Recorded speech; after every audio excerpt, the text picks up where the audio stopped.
medyo ano na siya dahil sobrang ulan dito Kaprom D. Almost 3 months nang maulan. Simula pang November maulan na. Madalas kinakain ito ng uod.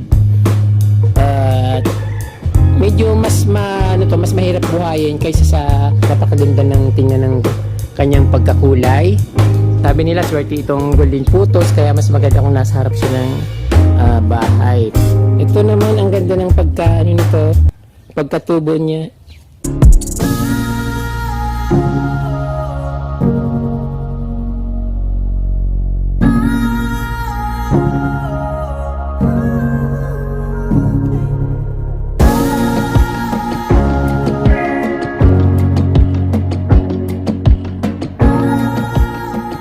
Magandang umaga sa inyo mga Kaprom D. Ngayon po ay nandito ako sa Barangay Tuminawog, Zone 3, San Jose, Camarines Sur.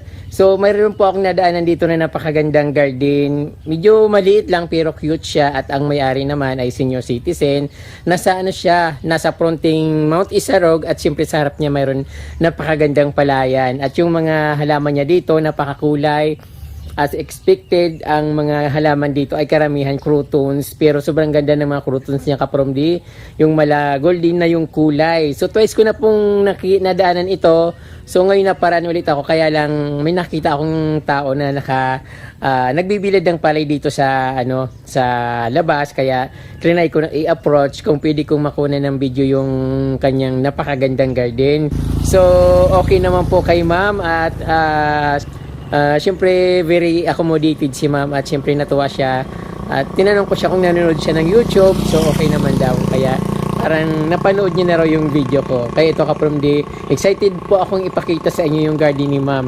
So ayun niya magpakilala, gusto ko sana siyang isama sa video at gusto ko rin banggitin yung pangalan niya pero ayaw niya talaga, so very private si ma'am, kaya yung garden na lang ipapakita ko. Tara Kaprom D at pasyalan natin yung garden ni ma'am dito sa Barangay Tuminawog, Zone 3, San Jose, Camarines Sur. Ito Kaprom D yung harapan ng bahay ni ma'am. So actually nagpakilala na sa akin, so hindi niya na yata matiis. At masayang masaya siya at sabi niya ang bahay nito ay residential ni Ma'am Lorna Buenape. So ayun. Ayan si Ma'am Lorna Buenape, may-ari ng bahay. So ito Kaprom D yung nakikita dito sa labas ng bahay ni Ma'am Lorna. Napaka-nature, sobrang ganda ng tanawin. Lalo kapag medyo malinaw yung kalangitan, ay yung Mount Isarog talagang kitang-kita dito at napakaganda ng views. Ayun, pasukin na natin yung bahay ni Ma'am Lorna dito sa Barangay Tuminawog. So dito Kaprom D sa may bandang gate sa labas, makikita na natin yung mga croutons. Ayan, kitang-kita na kaagad yung croutons na napakaganda. At dito pa lang pa sa labas, so lalapitan natin at papasukin natin yung napakagandang crouton. Ayan. So pagdaan ko dito Kaprom D, ito kasi palaging nakikita ko. At twice na nga akong dumaan dito, ito yung laging hindi ko nakakalimutan yung ganda ng kulay ng kanilang croutons. Sabi sa akin sa Bulacan, yung sinaging daw or banana crouton, but crouton pa rin siya Kaprom D. Tingnan mo naman yung napakagandang dahon, dilaw na dilaw at medyo orange na nag-golden siya. Yun ang nakakatawag ng pansin sa mga napakagandang mga croutons. Opo. Ang tawag dito kasi Kaprom D ng crouton sa amin ay cypress, pero alam naman natin na iba yung crouton talaga, iba yung cypress. Yung cypress kasi yung parang ginagawang Christmas tree, yung maliliit yung dahon.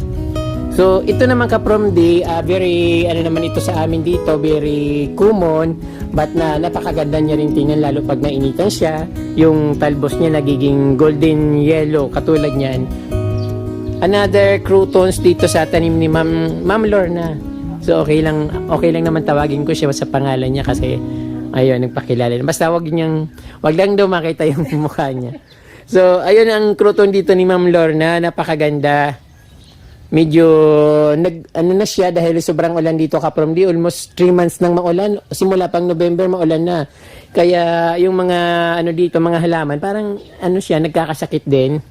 Then sa baba mayroon siyang another tea plant, African tiger tree, tapos yung hydrangeas. Ayun, wala siyang flower ngayon kasi actually namumulaklak yung mga hydrangeas pag mga buwan ng April, May, At medyo gusto niya naiinitan siya ng konti. But gusto niya presko pa rin. Then meron siyang mga devil backbone sa baba. Kulay neon.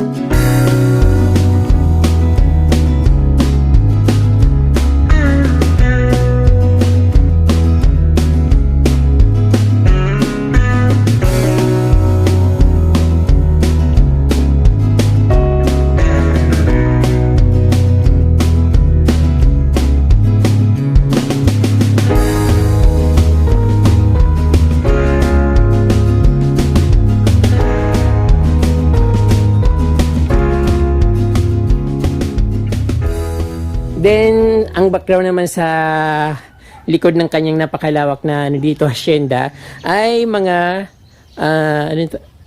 gabi. So, ang tawag dito kapromdi sa amin ng gabi ng ganito, yung nilalagay ba sa panigang ay kaladyum. Yung iba naman yung kaladyong, hindi kaladyum, kaladyum. Hindi ko naman kalagyum yata yun. Basta something ganun, basta gabi siya. Then dito ituloy po natin yung mamamasyal sa garden ni Ma'am Lorna. Mayroon din siya ditong dahil mayroon siyang malawak na palayan dito sa harap ng kanyang bahay. Mayroon siyang binibilad na palay dito. Ayun. Siyempre kailan lang uminit dito? Umiinit nga tapos may kasama naman ulan.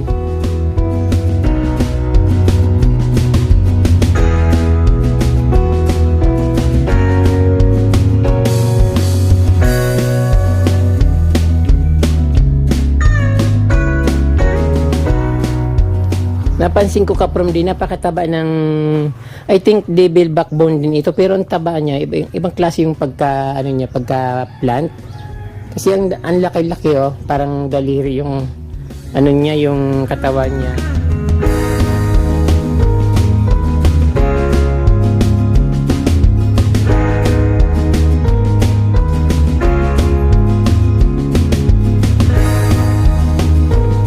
Copper plant, yung parang malunggay na pula na mahirap din itong buhayin. So ayun mga arrowroot, tea plant. Ang ganda naman ng bakuran ni Ma'am. Punong-puno ng makukulay na halaman. Cypress, nakasanayan na ng tawag namin dito ay cypress. Ayun mga croutons, ang ganda no.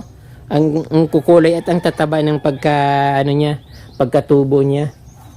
Meron din siyang African caricature na crouton, pero madalas kinakain ito ng uod. At medyo mas mahirap buhayin kaysa sa crouton natin. Ito kasi yung parang sensitive siya masyado, parang madali siyang malanta. But nabubuhay naman siya kahit na cutting.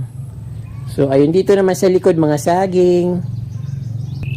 Meron din siyang philodendron dito kapromdi. Yung philodendron na ito kapromdi dito sa amin, yung dragon tail, very ordinary naman ito sa amin dito. Kung saan lang siya tumutubo sa mga puno ng niyog, mga puno ng saging, puno ng kahoy. Kung saan kahit sa tabing ilog mayroong ganyan kahit na gumagapang lang siya sa lupa. Napansin ko kapromdi yung grass niya ay yung variegated grass. Ayun, maganda. Ganito rin kasi yung grass doon sa munting garden ko doon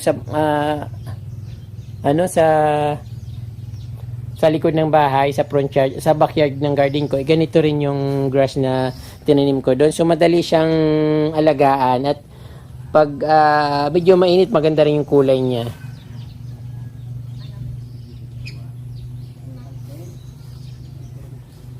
So dito naman sa pinakaharap ng bahay ni Ma'am, siyempre nandito naman yung mga aglonema. Ayun, tea plant na napakagandang kulay, napakaganda ng tingnan ng kanyang pagkakulay. Then ayun, karamihan aglaw, saka Korean ginseng plant. Doña Carmen, karamihan na dito aglonema niya ay Doña Carmen. Ito naman yata yung white angel na aglonema. Then rubber tree or rubber plant. Ayan, marami rin siya palang collection na mga dito mga aglonema. Ayan, makukulay siya. Parang, ito yata yung 24K, something ganon. Ayan, ganda. Ito naman na ano na to, parang medyo mataba. Ay, medyo payat siya. Then, sa baba, mayroon siyang syngonium na napaka lush, syngonium na pink. At yung ano dito, kinakain ng uod, yung mga ano niya, mga aglonema. So, katulad din sa akin, parang kinakain. Pero yung sa akin kasi naagapan ko, pero naubos pa rin yung dahon niya dahil binabalik-balikan.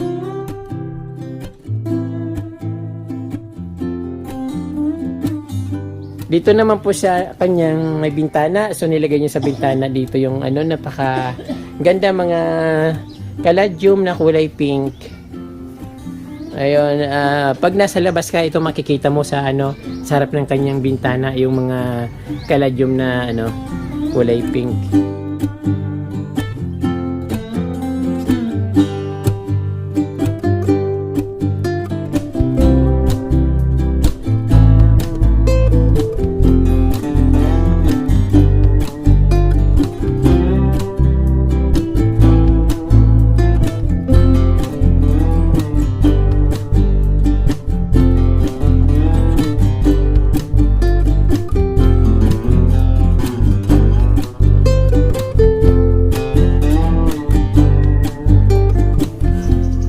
At dito mayroon pa siyang napakaraming variety ng plants ni Ma'am dito. Mayroon siyang epicea, succulent, tricolor na calathea.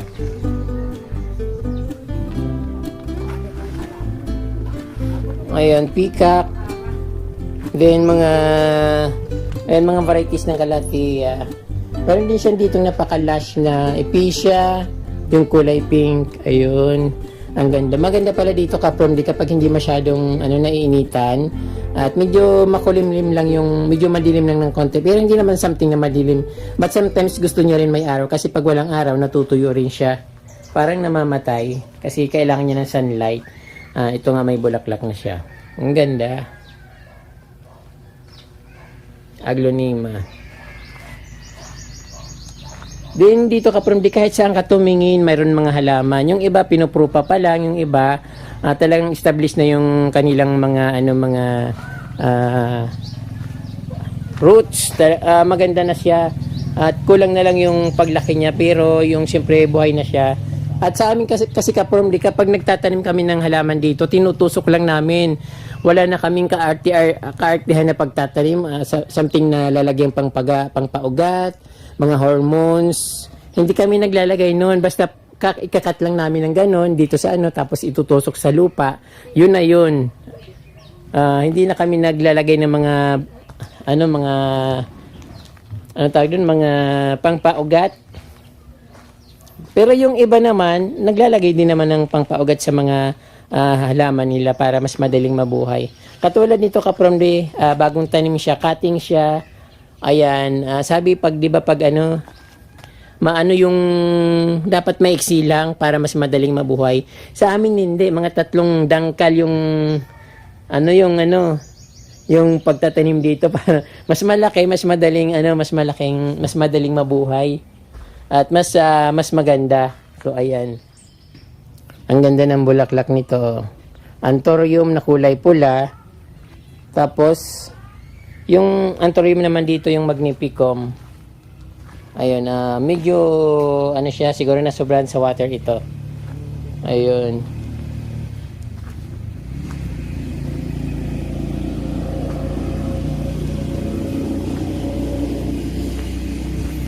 Yung may-ari pala dito kapromdi ay 64 years old si Ma'am Lorna Buenafe. Ayun.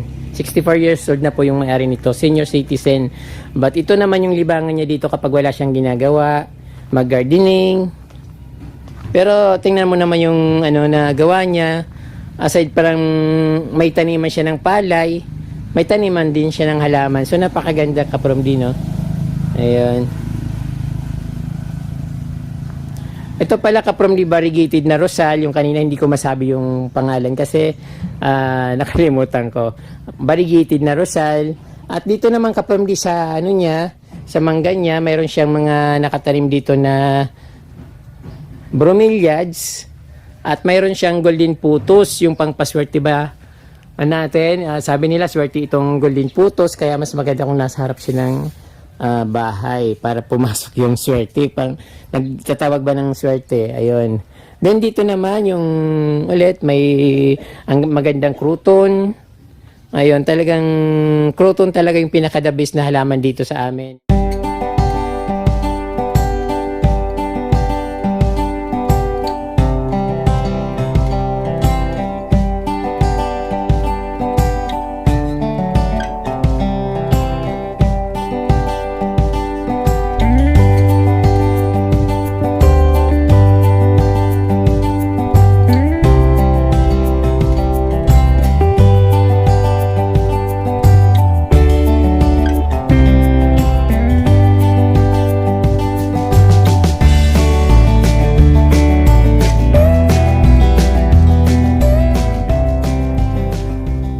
Ito naman ang ganda ng pagkatubo niya. Ang dami pong variety ng crouton sa inyo, ma'am. Iba't ibang klase.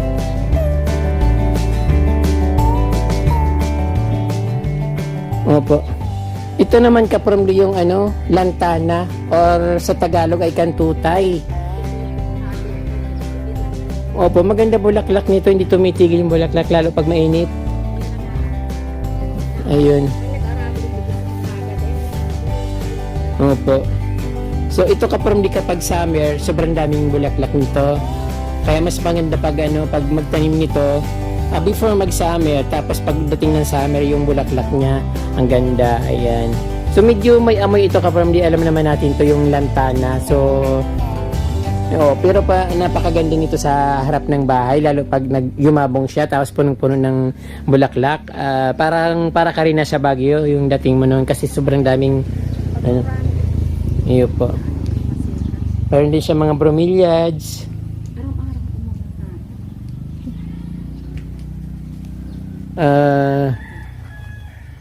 Ito yung parang fruits, ang tawag dito? Guyabano. Ayan, guyabano.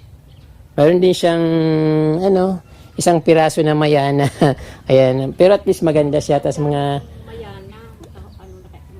opo, mga aglo. Ayun, tataba.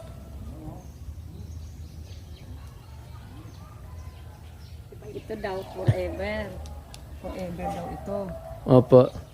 Daw, ang talaga daw. Forever daw. So, ito kapromli, marami palang secret na halaman dito si ma'am. Akala ko doon lang sa may pinakatapat ng bahay. Marami pala siya dito mga nakasabit-sabit na halaman, mga ephesia. Tapos ito, forever millionaire. Ayun, forever millionaire. So, ayun, marami siyang collection na plants, tapos dipinbasia. Medyo maganda yung pagkatubo nito, mataba siya. Tapos mayroon siyang picara plant. At ayun, mga namumulaklak na yung flowering na yung mga kanyang ephesia na nakahang.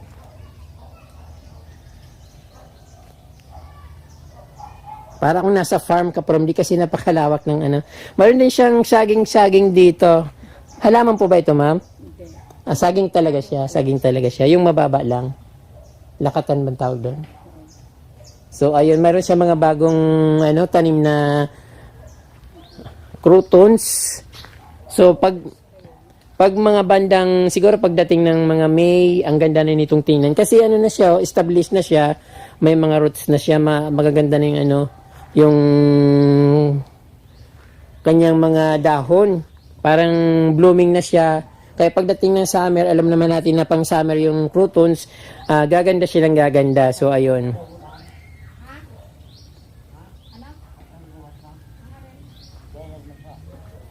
Meron din siya ditong philodendron dark lord. So medyo parang nabubuwal na siya. Ayun.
po mga kaprom, nakita niyo po yung napakagandang garden ni Ma'am Lorna Buenafe dito sa Barangay Tuminawog, Zone 3, San Jose, Camarines Sur. Napakaganda ng kanyang mga kroton, di ba kaprom di? Ayan po mga kaprom di, maraming po salamat sa inyong panonood. Kung hindi pa po kayo nakasubscribe, huwag niyo pong kalimutan mag-subscribe at pindutin po yung notification sa baba para updated po kayo sa aking mga bagong post na videos. Maraming pong salamat at Diyos mabalos.